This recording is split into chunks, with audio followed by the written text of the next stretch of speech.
अस्सलामुअलैकुम students, welcome back. हमारे discussion 9th class math chapter number 1 real number पे discussion जारी है, जिसमें हमने एक्सरसाइज नंबर 1.1 और 1.2 कंप्लीट कर ली है और एक्सरसाइज नंबर 1.3 के भी पहले 5 क्वेश्चन 1 बाय 1 सॉल्व कर लिए हैं। आज इंशाल्लाह एक्सरसाइज नंबर 1.3 के क्वेश्चन नंबर 6 से लेके क्वेश्चन नंबर 9 तक 1 बाय 1 क्वेश्चन सॉल्व करेंगे। तो इसकी पहले क्वेश्चन की हम स्टेटमेंट पढ़ते हैं, क्वेश्चन नंबर 6 की। तो यहाँ पे हमारे पास स्टेटमेंट क्या लिखी हुई है, the sum of the ages of the father and son is 72 years. यानी वो कह रहा है द सम ऑफ एजेस, अगर हम बेटे और बाप की दोनों की एजेस का सम करें ना तो वो कितने साल बनती है, 72 साल बनती है। 6 ईयर्स अगो, 6 साल पहले, the father age was 2 times the age of son. अच्छा, स्टेटमेंट में कह रहे हैं जी 6 साल पहले जो बाप है ना अपने बेटे से कितने गुना बड़ा है, 2 गुना बड़ा है।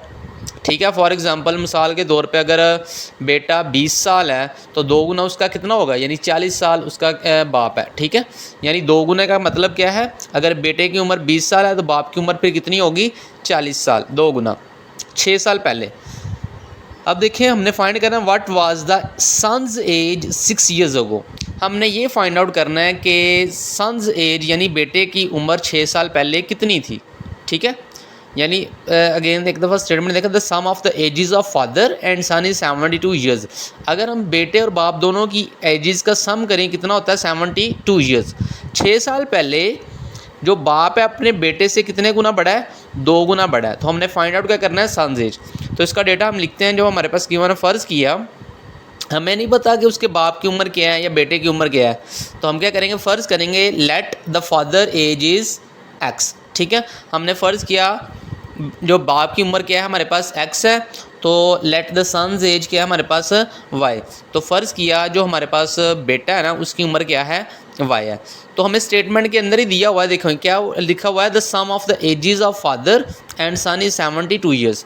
तो देखिए इसको मैथ में कैसे लिखेंगे, the sum of the ages of father, असल में x क्या है हमारे पास, फादर की एज है, और वाई क्या है हमारे पास, बेटे की एज, सन्स एज है। तो इन दोनों का सम किसके इक्वल है हमारे पास, 72 ईयर्स। यानी बेटे की बाप की उम्र और बेटे की उम्र को ऐड करें तो हमें एज कितनी मिलती है, 72 ईयर्स, 72 साल। ठीक है, अब देखिए 6 ईयर्स अगो, पास्ट की बात कर रहा है। 6 अगो किसको रिप्रेजेंट करता है, पास्ट को।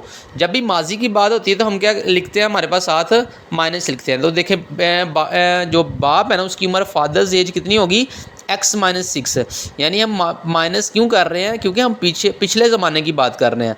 तो ये x stand for father, minus 6 का मतलब 6 साल पहले जो बाप की उम्र है। सन्स एज को किस तरह फिर रिप्रेजेंट करेंगे, y माइनस 6। ठीक है, ये 6 साल पहले आ जाएगा। अब देखें गिवन कंडीशन क्या दी हुई है, गिवन कंडीशन दी हुई है हमारे पास जो फादर एज है ना, फादर एज यहाँ 6 ईयर्स अगो लिख लो, 6 years ago father age was 2 times the son's age. ये लाइन जस्ट समझाने के लिए, ठीक है, ये स्टेटमेंट का हिस्सा क्वेश्चन के अंदर। वहाँ क्या लिखा हुआ है, 6 years ago father age was 2 times the son's age. तो देखें ये आपने लाइन नहीं लिखनी, बस समझाने के लिए। ठीक है, अब देखें 6 ईयर्स अगो फादर एज क्या है हमारे पास, x minus 6 was 2 times, 2 stand 2 आ जाएगा, द सन्स एज। तो सन्स एज क्या, 6 ईयर्स अगो y माइनस 6। इसको स्टेटमेंट को जरा अगेन देखें, वो कह रहा है 6 years ago father age was 2 times the age son's age. यानी जो बाप है ना, बाप की उम्र 6 साल पहले, ये बाप की उम्र 6 साल पहले x माइनस 6 है, 2 गुना है किसके, बेटे की उम्र के। तो यहाँ पे y माइनस 6 आ जाएगा। अब देखें यहाँ आ जाएगा x minus 6 as it is आ जाएगा, 2 को y से मल्टीप्लाई करवाया 2y, यानी 2 को y से मल्टीप्लाई कर, फिर 2 को 6 है, तो 2 को y से 2y, 2 को 6 से मल्टीप्लाई करवाया 12 आ जाएगा।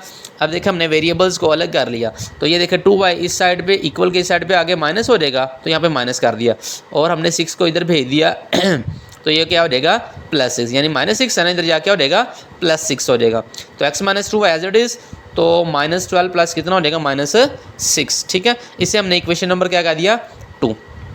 अब जस्ट क्या करेंगे, इक्वेशन नंबर 2 में से इक्वेशन नंबर 1 को क्या कर देंगे, माइनस। इक्वेशन नंबर 1 हमने क्या बनाई है, ये वाली देखें, ठीक है, यानी ये वाली। इसके बाद हम देखते हैं इक्वेशन नंबर 2 में से इक्वेशन नंबर 1 को क्या कर देना, हमने जस्ट माइनस करना है। तो देखें यहाँ पर क्या लिखा हुआ है, subtracting equation 1 from equation 2। Subtract मतलब माइनस करना हमने, ठीक है।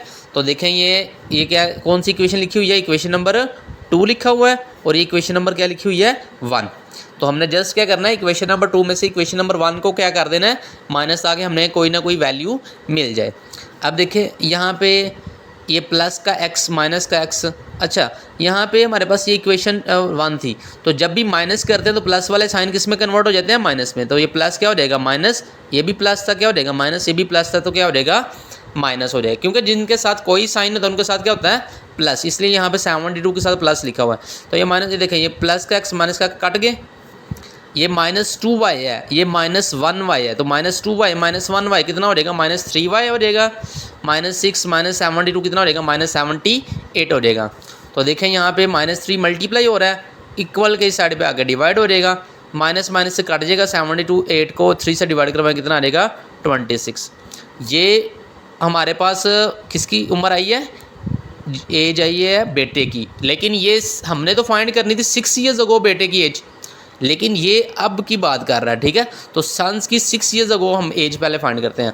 तो यहाँ पे ये आई तो बेटे की एज ही है, लेकिन किसकी ये अब, यानी फॉर एग्जांपल अब उसकी बेटे की एज कितनी है, 26 साल है, लेकिन हमने फाइंड क्या करनी है, 6 ईयर्स अगो, तो ऑब्वियसली 20 होगी, लेकिन हम फाइंड कैसे करेंगे देखते हैं। देखिए, so son's age 6 years ago is, तो यहाँ पे लिखेंगे सन्स एज हमारे पास 6 ईयर्स अगो क्या थी, y-6।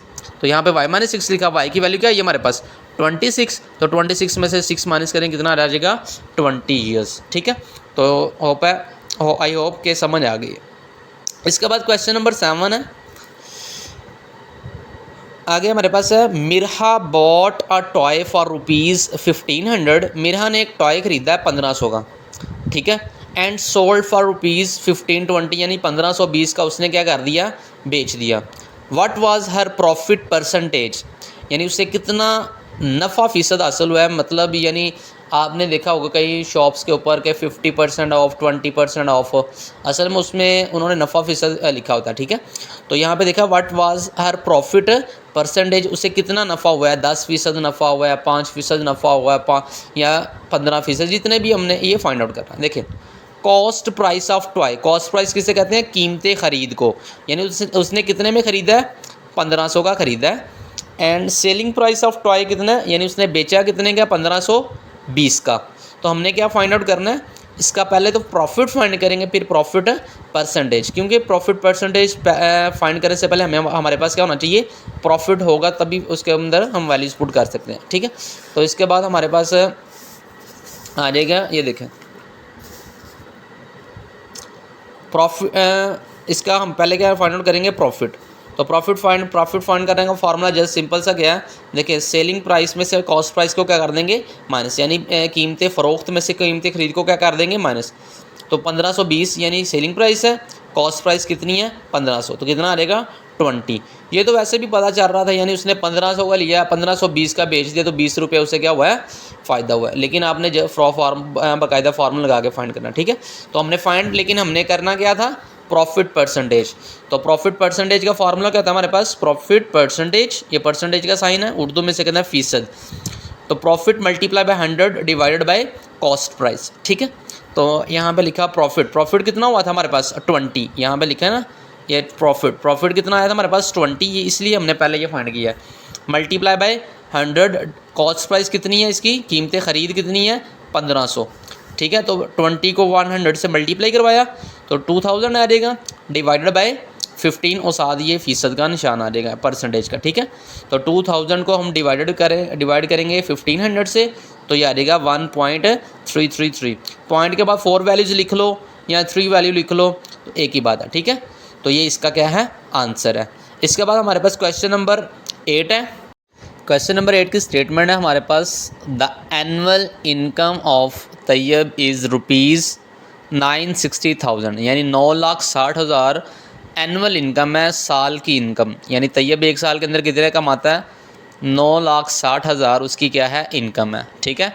While the exempted amount is ₹130,000, 1,30,000 जो है ना वो क्या है? Exempted amount. एग्जाम्प्टेड अमाउंट ऐसी अमाउंट है जिसके ऊपर कोई टैक्स नहीं, कोई टेंशन नहीं, आप जैसे मर्जी उसको क्या करो? स्पेंड करो, ये आपका मसला। ठीक है। यानी एग्जाम्प्टेड अमाउंट ऐसी अमाउंट है जिसमें कोई टैक्स नहीं होगा। ठीक है। How much tax would have to pay at the rate of 0.75%। यानी वो कह रहा है उससे कितना टैक्स देना पड़ेगा, जबकि रेट ऑफ टैक्स कितना हमारे पास 0.75% उसका क्या है? टैक्स है। ठीक है।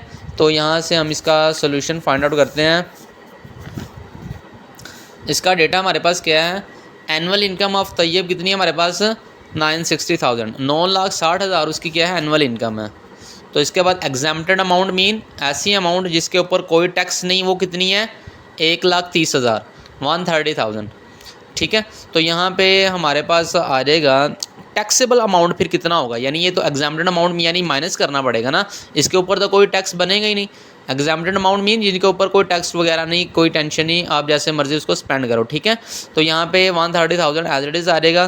तो यहाँ टैक्सेबल अमाउंट कैसे फाइंड करेंगे? एनुअल इनकम में से एग्जाम्प्टेड अमाउंट का क्या कर देंगे? सिर्फ माइनस कर देंगे। यानी ये हमारी जिसके ऊपर टैक्स होगा उसका कोई हिस्सा नहीं, तो इसको हम जस्ट क्या कर देंगे? माइनस कर देंगे। तो 9,60,000 में से यानी एनुअल इनकम में से एग्जाम्प्टेड अमाउंट को माइनस करेंगे तो हमारे पास ये एक वैल्यू आ जाएगी। ठीक है। यानी जिसके ऊपर टैक्स बनेगा। ठीक है। तो यहाँ पे रेट ऑफ टैक्स कितना दिया हुआ है?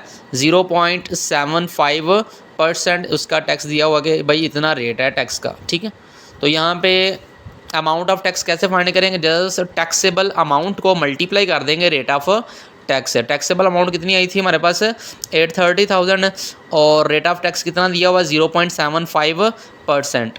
तो यहाँ पे टैक्सेबल अमाउंट की जगह उसकी वैल्यू पुट की 830,000। तो यहाँ यानी इसके बाद हमारे पास आ जाएगा rate of tax. Rate of tax आ जाएगा हमारे पास 0.75%। तो आपने जस्ट क्या करना है? ये 830,000 तो एज इट इज़ आ गया। 0.75% की जगह जब भी फीसद आ जाए हम क्या करते हैं? जस्ट उसको क्या करवा देते हैं? डिवाइड करवा देते हैं 100 से। वैसे तो आपका डायरेक्टली भी आंसर आ जाता है। यानी 830,000 को मल्टीप्लाई करें ना 0.75% से, तो ये डायरेक्टली भी आंसर आ जाएगा। अदरवाइज़ ये अब ये देखें, आप क्या करें? जस्ट फीसद की जगह यानी इसको क्या करवा दें? डिवाइड करवा दें। तो जहाँ भी फीसद आएगा हम क्या करवा देंगे? 100 से डिवाइड करवा देंगे। तो 830,000 मल्टीप्लाई बाय 0.75, फीसद को ख़त्म करेंगे तो क्या लगाएंगे? 100 डिवाइड में, मल्टीप्लाई नहीं करवा देना, डिवाइड करवाना। तो यानी ऊपर वाली वैल्यूज़ को मल्टीप्लाई करिए 830,000 मल्टीप्लाई बाय 0.75, तो हमारे पास एक ये वैल्यू आ गई डिवाइडेड बाय 100। तो इसको 100 से डिवाइड करेंगे कितने आ जाएगा हमारे पास? 6,225। ठीक है। यानी 6,225 रुपये उसको क्या देना पड़ेगा? टैक्स देना पड़ेगा। इसके बाद हमारे पास है क्वेश्चन नंबर 9 की स्टेटमेंट है, find the compound markup on ₹375,000 for 1 year eight the rate of 14%। यानी अमाउंट कितनी है? इतने पैसे हैं। वो कह रहा है आपने क्या फाइंड आउट करना है? मार्कअप मीन्स सूद फाइंड आउट करना है। तो हमने for 1 year eight the rate 14% उसका रेट ऑफ मार्कअप है। यानी 14% वो क्या दे रहा है? सूद देता है। अब देखिए हमारे पास जो गिवन अमाउंट यानी प्रिंसिपल अमाउंट इसे कह सकते हैं हम। प्रिंसिपल अमाउंट क्या है हमारे पास? 3,75,000 रुपया उसकी प्रिंसिपल अमाउंट है। टाइम कितना है हमारे पास? 1 ईयर। 1 ईयर 1 साल टाइम है। तो रेट कितना है? 14%। कंपाउंड मार्कअप को किससे रिप्रेजेंट करते हैं? आई से। ठीक है। कंपाउंड मार्कअप को किससे रिप्रेजेंट करते हैं? आई से। तो ये सिंपल सा क्वेश्चन है, कई टीचर्स दूसरे मेथड से करवाते हैं, वो थोड़ा सा लेंथी है। आप ये तरीका भी अप्लाई करेंगे ना तो आंसर वही आएगा। ठीक है। तो ये वाला तरीका कर लें, ज़्यादा बेहतर है। इसके बाद हमारे पास कंपाउंड मार्कअप का देखें फॉर्मूला क्या है? I is equal to PRT। P stand for principal amount, R stand for rate और T स्टैंड फॉर टाइम। देखें हमारे पास ये डेटा था ना, ये वाला P दिया हुआ है, T दिया हुआ और क्या दिया हुआ है? R दिया हुआ है। तो जस्ट क्या करें, इन सभी को मल्टीप्लाई करवा दें। I is equal to P R T, तो 375,000 हमारे पास प्रिंसिपल अमाउंट है। रेट ऑफ मार्कअप कितना हमारे पास 14% और टाइम कितना है 1 ईयर। तो 375,000 एज इट इज़ आ गया, 14 भी एज इट इज़। जब मैंने अभी बताया कि जहाँ पे फीसद होगा परसेंटेज का साइन होगा, डिवाइड करवा देंगे किससे 100 से, मल्टीप्लाई बाय 1। तो ऊपर वाली वैल्यूज़ को मल्टीप्लाई करें, यानी 375,000 मल्टीप्लाई बाय 14 मल्टीप्लाई बाय 1। ऊपर वाली वैल्यूज़ को जस्ट मल्टीप्लाई करवाना है, 100 से होना है ये डिवाइड, यानी ऊपर वाली वैल्यूज़ को बस मल्टीप्लाई करवाएं।